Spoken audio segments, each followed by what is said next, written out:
Hello students, आप सभी का वेलकम है एक बार फिर से आपके अपने यूट्यूब चैनल ड्रीम क्लासेस पे।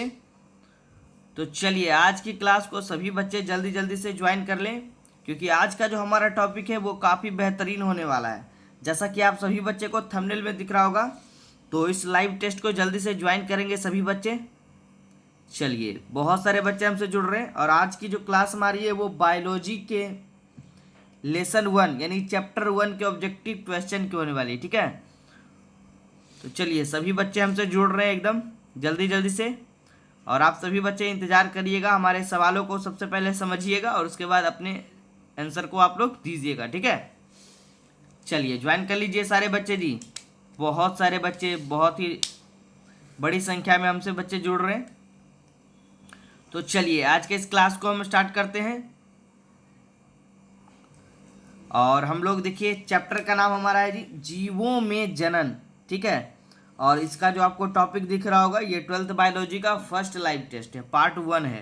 तो चलिए इसके क्लास के पहले क्वेश्चन को हम स्टार्ट करते हैं। तो आज का हमारा पहला सवाल है कि जब संतति की उत्पत्ति एकल जनक द्वारा होती है तब यह क्या कहलाता है। चार ऑप्शन आपको दिख रहा होगा स्क्रीन पे। ए नंबर आपका है लैंगिक जनन, बी हमारा है अलैंगिक जनन, सी हमारा है ए और बी दोनों, और डी नंबर ऑप्शन हमारा है आंतरिक निषेचन। ठीक है, सवाल क्या था जी कि जब संतति की उत्पत्ति यानी नए जीव की उत्पत्ति जो है एकल जनक द्वारा होती है, मतलब एक जनक द्वारा होती है, तब यह क्या कहलाता है, किस प्रकार का जनन कहलाता है। चलिए जवाब दीजिए सारे बच्चे, इंतजार करते हैं हम थोड़ा सा, उसके बाद हम लोग इसके आंसर को जानेंगे। ठीक है, बहुत ही अच्छा, बहुत सारे बच्चों का जवाब जो है वो बिल्कुल सही आ रहा है। चलिए जिन जिन बच्चों को ऑप्शन बी लग रहा है जी उनका जवाब बिल्कुल ही सही है। ठीक है, इसका जवाब जो हो जाएगा राइट आंसर वो हो जाएगा अलैंगिक जनन। तो जिन बच्चों को नहीं मालूम होगा वो टिक कर लीजिएगा। सवाल था हमारा कि जब संतति की उत्पत्ति एकल जनक द्वारा होती है तब यह क्या कहलाता है, अलैंगिक जनन। ठीक है, और जब दो के साथ होगा तब क्या कहलाएगा, लैंगिक जनन। क्लियर है एकदम, ये तो परिभाषा में भी क्लियर है। चलिए आगे बढ़ते हैं दूसरे सवाल की ओर। ये देखिए दूसरा सवाल आपको स्क्रीन पे दिख रहा होगा। काफ़ी अच्छे अच्छे सवालों को हमने इस पूरे वीडियो में रखा है, तो आप लोग एक भी बच्चे मिस ना करें इस वीडियो को और अंत तक जरूर देखिए। दूसरा सवाल हमारा आज का है कि समसूत्री विभाजन होता है। ठीक है, अब हमारे सामने ऑप्शन क्या है, कायिक कोशिका में, जनन कोशिका में, ए और बी दोनों में, मतलब कि कायिक कोशिका और जनन कोशिका दोनों में, और ऑप्शन डी हमारा इनमें से कोई नहीं। तो चलिए जवाब दीजिए। काफ़ी अच्छा और बेहतरीन प्रश्नों में से एक है ये, जो कि आपके बोर्ड एग्जाम के लिए काफ़ी इंपॉर्टेंट है। प्रश्न हमारा क्या था, समसूत्री विभाजन होता है। चार ऑप्शन आपको दिख रहा है जी। चलिए बहुत सारे बच्चे जवाब दे रहे हैं। विकास कुमार, जी हाँ बिल्कुल सही जी, विकास जी आपका जवाब बिल्कुल ही सही है। शेखर राज, चलिए तो इसका जवाब, जी हाँ बहुत सारे बच्चे जवाब दे रहे हैं। चलिए दूसरे का जवाब बिल्कुल सही है। ए नंबर जिन जिन बच्चों ने टिक किया उनका सवाल बिल्कुल ही सही है। ठीक है, और जिन बच्चों को गलत लग रहा था वो इसको टिक कर लीजिए जी। ए नंबर इसका सही जवाब होगा। समसूत्री विभाजन होता है कायिक कोशिका में। ठीक है, सिर्फ कायिक कोशिका में होता है इन चारों ऑप्शन में। आगे बढ़ते हैं तीसरे सवाल की ओर। तो आज का ये हमारा जो टॉपिक है और ये हमारा जो वीडियो है वो काफ़ी अच्छा होने वाला है। तो सारे बच्चे वीडियो में अंत तक बने रहिएगा, और अगर वीडियो अच्छा लगे, ये क्लास आज का अच्छा लगे, तो इसको लाइक व शेयर कर दीजिएगा, ताकि जिन बच्चों का ये लाइव क्लास छूट गया हो वो इसे बाद में भी ज्वाइन कर सके। ठीक है, चलिए तीसरे सवाल की ओर बढ़ते हैं। तीसरा सवाल हमारा है, बिना निषेचन के फल बनाने की क्रिया को क्या कहा जाता है। काफ़ी अच्छा प्रश्न है ये। ऑप्शन आपको दिख रहा होगा, बिना निषेचन के फल बनाने की प्रक्रिया को क्या कहा जाता है। ऑप्शन हमारा है पॉलीकार्पिक, पार्थेनोकार्पिक। अच्छे से पढ़िएगा जी, बायो में होता है क्या कि जो नाम जो होता है वो थोड़ा सा यूनिक होता है। ठीक है, और बच्चों को पढ़ने में कठिनाई होती है, बस नाम को अच्छे से पढ़िएगा, सारे नाम एक ही तरह के दिखेंगे। देखिए पहला ऑप्शन क्या है, पॉलीकार्पिक, दूसरा है पार्थेनोकार्पिक, ऑप्शन सी हमारा है पोमोकार्पिक, और ऑप्शन डी हमारा इनमें से कोई नहीं। ठीक है, चलिए जवाब दीजिए सारे बच्चे, क्या होना चाहिए इसका जवाब। बहुत ही अच्छा, ऑप्शन नंबर बी बिल्कुल ही सही है जी, जिन जिन बच्चों ने टिक किया है इसको, ठीक है। पार्थेनोकार्पिक इसका बिल्कुल ही सही जवाब है। चलिए ऑप्शन नंबर ये, चलिए क्वेश्चन नंबर 4 की ओर बढ़ते हैं, ठीक है।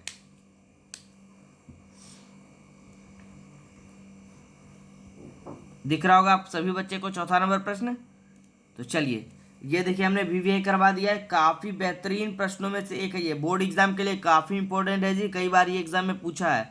कह रहा है प्रश्न हमारा, पहले प्रश्न को समझेंगे उसके बाद जवाब को हम लोग रखेंगे, ठीक है। कह रहा है देखिए आम के फल में खाने वाला भाग कौन सा है, ठीक है। ऑप्शन के हिसाब से ही टिक करिएगा। ऑप्शन हमारा है बाह्य फल भित्ति, मध्य फल भित्ति, अंतः फल भित्ति, और चौथा नंबर है इनमें से कोई नहीं, ठीक है। चलिए जवाब दीजिए, बच्चों का जवाब हम देख रहे हैं। चलिए बहुत सारे बच्चे का जवाब जो है, कुछ बच्चों का गलत भी आ रहा है जी, ठीक है। बहुत ही अच्छा, इसका भी राइट आंसर हो जाएगा जी। जिन जिन बच्चों ने ऑप्शन बी को टिक करा है बिल्कुल ही सही है, ठीक है। राइट आंसर इसका हो जाएगा ऑप्शन नंबर बी। चलिए आगे बढ़ते हैं अगले प्रश्न की ओर, ठीक है। तो वीडियो में अंत तक बने रहिएगा, ये हमारा पार्ट 1 है, इसके बाद हम लोग इसके पार्ट 2 को भी देखेंगे बहुत ही जल्द। तो बायो का क्लास का जो जितने भी बच्चे थे हमसे जुड़े हुए, उनका आज से सॉल्यूशन जो है स्टार्ट हो चुका है, ठीक है। तो बता दीजिएगा आप सभी बच्चे अपने जितने भी दोस्त वगैरह हैं क्लास से जुड़े हुए हैं कि बायो का ऑब्जेक्टिव का क्लास स्टार्ट हो चुका है। और जिन बच्चों ने अभी तक हमारे लर्निंग ऐप को डाउनलोड नहीं करा है वो जाइए प्ले स्टोर पर जाइए, ड्रीम क्लासेस लर्निंग ऐप को डाउनलोड करके घर बैठे पढ़ाई आप कर सकते हो बहुत ही कम फी में, ठीक है। और जिन बच्चों को नोट्स चाहिए वो स्क्रीन पे नंबर दिख रहा होगा, वहाँ पर संपर्क करें, आपकी ज़रूर हेल्प की जाएगी हमारी टीम ड्रीम क्लासेस के द्वारा। चलिए 5वें नंबर की ओर बात करते हैं। करण निम्नांकित में कौन द्विगुणित है? बहुत ही अच्छा प्रश्न है ये। ऑप्शन आपको दिख रहा होगा, पराग, अंड, बी में अंड है, और ऑप्शन सी हमारा ए तथा बी दोनों, मतलब कि पराग और अंड दोनों है, और ऑप्शन डी हमारा कह रहा है युग्मनज, ठीक है। जवाब दीजिए 5वें नंबर का जवाब क्या होना चाहिए? निम्नांकित में कौन द्विगुणित है? समझिए प्रश्न को, समझिएगा सारे बच्चे। निम्नांकित कहने का अर्थ हो गया कि इन्हीं चारों यानी इन्हीं तीनों चारों ऑप्शनों में ही आपको चूज करना है, ठीक है। कौन द्विगुणित है, ठीक है, यानी दो गुणित है। राइट आंसर इसका हो जाएगा जी ऑप्शन नंबर डी। बहुत सारे बच्चे का जवाब बिल्कुल ही सही आया है, ठीक है। तो जिन बच्चों को नहीं पता है वो नोट करते जाइएगा और इस लाइव टेस्ट को अच्छे से कवर करते जाइएगा। आगे बढ़ते हैं आज के इस क्लास के छठे प्रश्न की ओर, ठीक है। ये देखिए छठा प्रश्न आपको दिख रहा होगा, कह रहा है देखिए निम्न में से किस फल का बीज चोल खाया जाता है, ठीक है। यानी कि किस फल का खाने वाला भाग जो है वो बीज चोल कहलाता है। ऑप्शन आपको दिख रहा होगा, ए नंबर शरीफा, ऑप्शन बी जायफल, ऑप्शन सी लीची, ऑप्शन डी इनमें से सभी। तो इसका राइट जवाब क्या होगा? चलिए सभी बच्चे दीजिए इसका जवाब जी।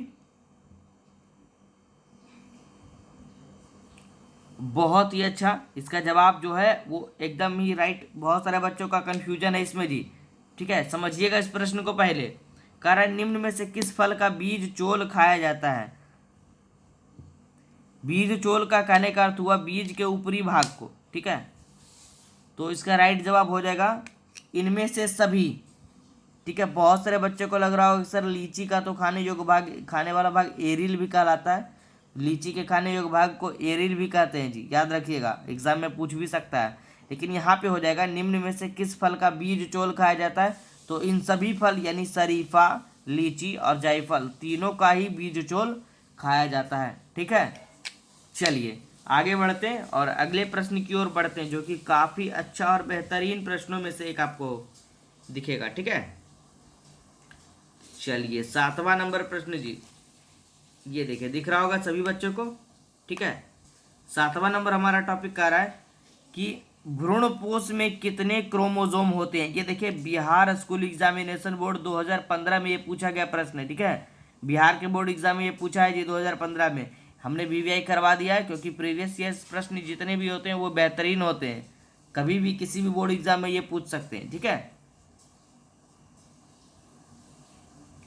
ऑप्शन आपको दिख रहा होगा, ए नंबर में एन, ऑप्शन बी आपको दिख रहा होगा 2n, ऑप्शन सी दिख रहा होगा 3n और ऑप्शन डी दिख रहा होगा ए और बी दोनों, यानी कि n और 2n दोनों। क्वेश्चन क्या था कि भ्रूण पोष में कितने क्रोमोसोम होते हैं, n और 2n दोनों होगा या सिर्फ n होगा या 2n होगा या 3n होगा। जवाब दीजिए सारे बच्चे, हम इंतजार कर रहे हैं जी। ठीक है, चलिए जानते हैं इसका जवाब क्या होना चाहिए। एक सेकंड, चलिए 7वां नंबर प्रश्न का जवाब, जिन जिन बच्चों को लग रहा है ऑप्शन सी यानी 3n लग रहा है उनका जवाब बिल्कुल ही सही है जी, टिक कर लीजिएगा जिन बच्चों ने टिक नहीं किया है। चलिए शिवम कुमार जी, हाँ बिल्कुल सही है आपका जवाब जी शिवम जी। आगे बढ़ते 8वें नंबर की ओर। 8वां नंबर भी काफी अच्छा और बेहतरीन प्रश्नों में से एक है जो कि हर बार बोर्ड एग्जाम में पूछता है जी। और ये भी देखिए बिहार स्कूल एग्जामिनेशन बोर्ड 2009 में ये भी पूछा गया प्रश्न है। कह रहा है स्तनधारी के शुक्राणु के मध्य भाग में क्या पाया जाता है। क्या है प्रश्न, स्तनधारी के शुक्राणु के मध्य भाग में क्या पाया जाता है। ऑप्शन आपके सामने है केंद्रक, रसधानी, ऑप्शन सी है माइटोकॉन्ड्रिया और ऑप्शन डी हमारा है सेंट्रिओल। ठीक है, जवाब दीजिए सारे बच्चे, स्तनधारी के शुक्राणु के मध्य में क्या पाया जाता है। ए नंबर है केंद्रक, बी रसधानी, सी माइटोकॉन्ड्रिया और डी सेंट्रियोल। ठीक है, बहुत सारे बच्चे का जवाब बी आ रहा है, बी वाले कंफ्यूजन में है जी, सोच कर दीजिएगा जवाब। चलिए इसका जवाब बी नंबर वाले बिल्कुल ही गलत हैं जी, जो जो बी टिक कर रहे हैं वो बच्चे बिल्कुल गलत हैं। इसका जवाब हो जाएगा ऑप्शन नंबर सी, जिन बच्चों ने टिक किया है उनका बिल्कुल ही सही जवाब आ रहा है। ठीक है, सही कर लीजिएगा। इसका जवाब हो जाएगा स्तनधारी के शुक्राणु के मध्य भाग में क्या पाया जाता है, तो माइटोकॉन्ड्रिया पाया जाता है। क्लियर है, आगे बढ़ते 9वें नंबर की ओर। 9वां नंबर सवाल हमारा है, द्विखंडन किसमें पाया जाता है। ऑप्शन आपके सामने दिख रहा होगा अमीबा में, पैरामीशियम में, जलकुंभी में या अमीबा तथा पैरामीशियम दोनों में। ठीक है, चलिए जवाब दीजिए सारे बच्चे, 9वें नंबर का क्या होना चाहिए जवाब।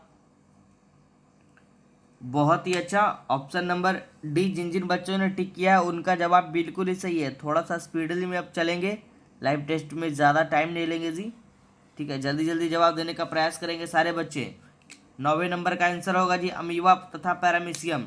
टिक कर लीजिएगा जिन बच्चों ने जवाब को नहीं दिया है। आगे बढ़ते हैं 10वें और आज के बेहतरीन प्रश्नों में से एक पे। ठीक है, 10वां प्रश्न हमारा है, पुनर्उद्भवन या पुनर्द्भवन की क्रिया जो है निम्न में से किसमें होती है। ऑप्शन आपको दिख रहा होगा ए नंबर स्पंजों में, ऑप्शन बी स्पाइरोगाइरा में, ऑप्शन सी पेनिसिलियम में और ऑप्शन डी हमारा है कारा में। ठीक है, जवाब दीजिए सारे बच्चे, क्या होना चाहिए इसका आंसर जी। 10वें नंबर का काफी अच्छा प्रश्न है ये।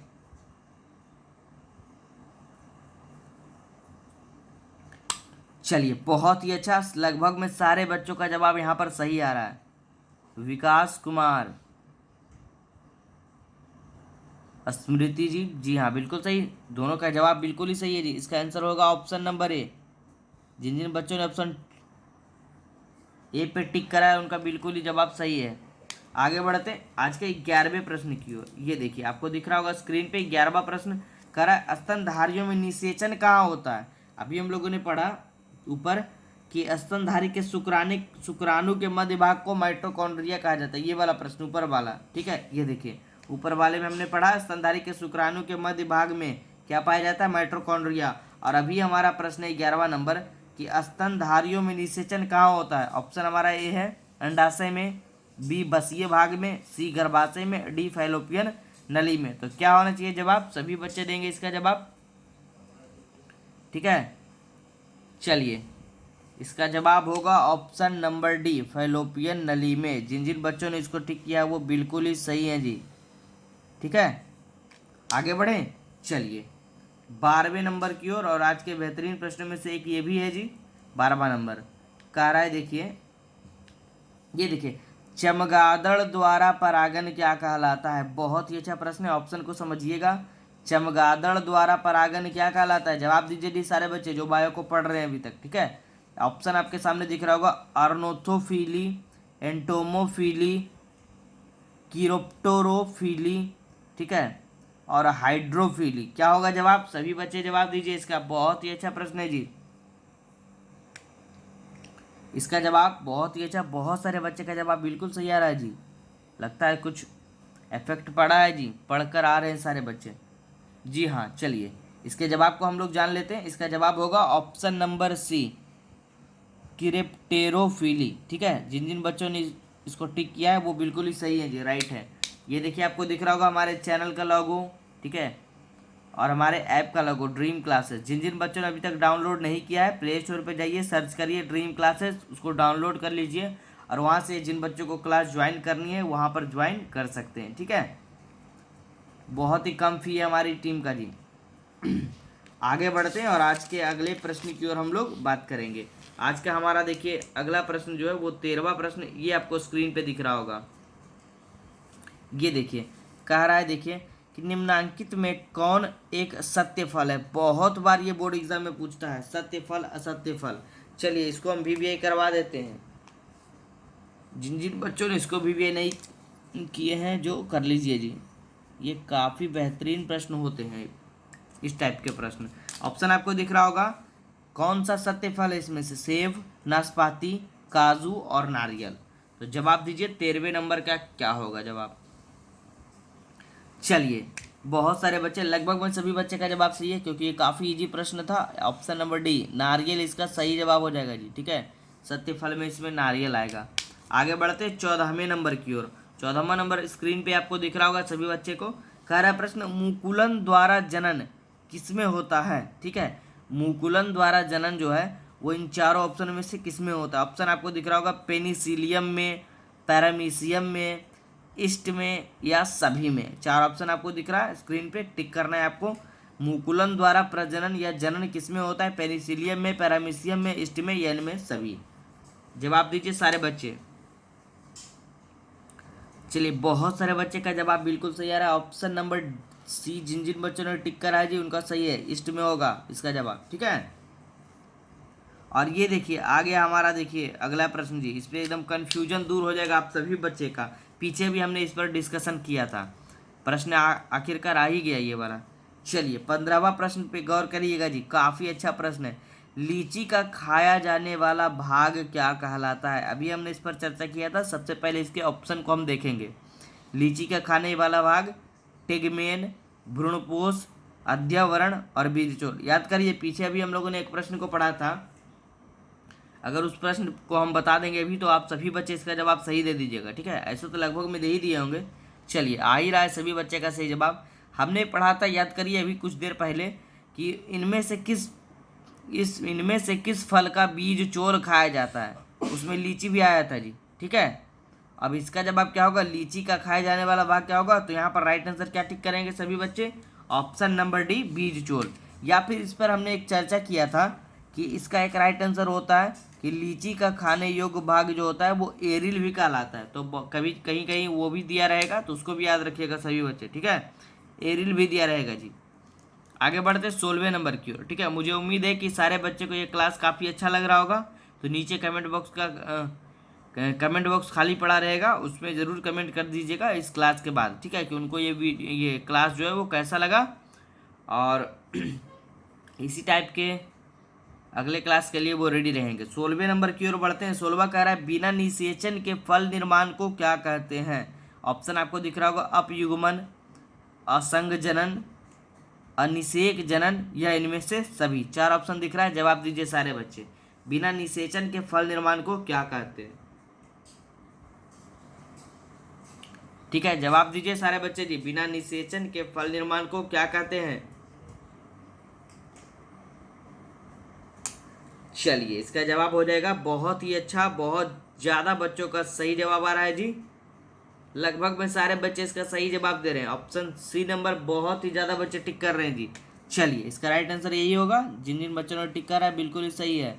ऑप्शन सी इसका सही जवाब होगा, अनिषेक जनन इसका बिल्कुल ही राइट आंसर होगा। आगे बढ़ते 17वें नंबर की ओर। 17वां नंबर भी काफ़ी अच्छा और बेहतरीन प्रश्नों में से एक है। कह रहा है, देखिए समझिएगा प्रश्न को, और कई बार ये पूछा भी है बोर्ड एग्जाम में कि कुकुर यानी कि डॉग का संभावित जीवन काल कितना होता है। ठीक है, कुकुर यानी डॉग का संभावित जीवन काल कितना होता है? ऑप्शन आपको दिख रहा होगा, 20 वर्ष, 15 वर्ष, 10 वर्ष, 5 वर्ष। ठीक है, तो इसका जवाब जो है वो